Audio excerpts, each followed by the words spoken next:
So yun guys, no, nandito ka ulit. Ah, follow ay subscribe nyo lang ako para marami tayong i-upload, di ba? Na mga malupitang technique pare. Next sa MESL naman tayo sa Analytic Geo 2 o Geometric 2, di ba? Sa Conics tayo, Conics. Okay?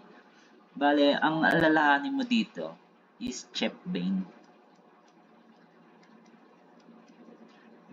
Lumalabas to madalas sa mga mnemonics pare. Malaking tulong to kung tutuusin. Ayan, nakita nyo naman sa picture, no? Ang C, circle, hyperbola, ellipse, then parabola. Next, base, axis, knot, element. Ano yung knot? Ibig sabihin yan, ayun, no? Knot axis, knot element. Ayun yung ellipse sa bi-cutting plane. Di ba? Di ko na kailangan pakita yung mga picture niyan. Para lang sa elements to, pare. Wala namang papakita dun na mga picture-picture eh. Ayun lang yung mahalaga dyan. Okay? Minsan kasi may tanong dun. Parang sa cutting plane daw. Ano daw yung base dun? Ano yung base? O ganun basta. Siyempre, circle yun. Mga ganun. Then, pagdating naman dito sa by eccentricity, then by discriminant, may pattern ako dyan. Ito, tandaan mo muna to. Yan o. Yan eh. Kasi tingnan mo, same lang sila o. Yan o. Yan o. Tandaan mo lang lagi. Sa ganyan, lagi kanan. Yan o, kanan. Tapos kaliwa. Kaliwa. Tapos equal na sa dulo. Then yung sa circle lang naman, ganyan lang. I-arrow mo lang ay right arrow mo lang. Tapos 0. Yan. Tapos ito. 1, 1 na yan.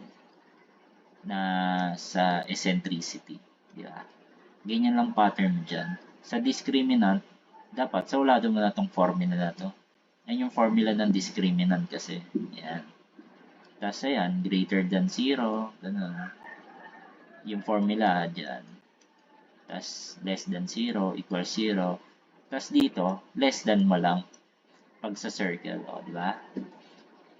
Basta, yung ito, matatanda mo na to kasi isa lang yung pattern nila eh. Ganyan lang. Dito lang may iba sa circle. Kumbaga, ulit-ulitin mo lang tingnan to or isulat. Kapa mo na to lahat. Tapos ang dali lang tandaan nun. Chepbane. Kung nag-ML ka, oh, Bane. Di ba? Sabay equation naman tayo. Ito yung equation ng conics. Di ba? Yan. Paano natin malalaman pag circle? Pag equal yung A tsaka C. Yan. Pag equal yung value niyan. Then, sa hyperbola naman, opposite yung sign. Tapos, sa ellipse naman, di equal yung A and C, pero same sign sila. Gets? Tapos, sa parabola naman, yung A o kaya yung C ay equal sa 0. Yun lang, basic.